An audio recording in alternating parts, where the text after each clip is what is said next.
果你对 B 型房车感兴趣，那么美国的 Adventure Van Expo 是你绝对不能错过的活动。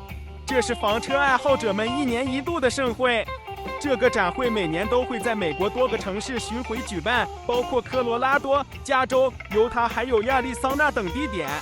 在这里，你能看到最新的房车、露营设备和户外用品。展会不仅有大牌厂商，还有不少小众品牌展示他们的独特设计和创新科技。无论你是想要购买一辆房车，还是计划自己 DIY， 绝对让你不虚此行。本期视频我们将带来2024 Van Expo 在加州的 San Juan 举办的展览活动。不过，说实话，今年的展会略微有点让人失望。虽然大牌厂商都来了，但是设计和科技展示上倒是没有太多令人眼前一亮的新意。从房车的内部布局上看，大部分房车基本沿用的都是后置卡座加升降床或者后置固定床的布局形式，或者带有升顶帐篷的房车。大部分的改装也都延续了大厂工业风格，属实有些视觉疲劳。无论是科技的革新上，还是改装材料的使用上，也没有太多亮点。内饰布局上没有太大新意，能卷的地方就来到车的外部装饰上，主打的就是一个车内放不下的咱都外挂到车外。帐篷、越野摩托还有修车工具能外挂都给我挂上，楼梯一个不够咱就挂2个。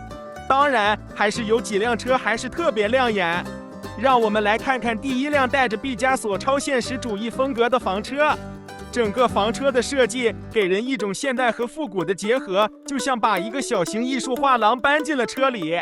不规则的流线型窗户是用了2种材料和手法围合而成，配合了车顶的波浪纹装饰，配合超大的天窗，既复古也充满未来感。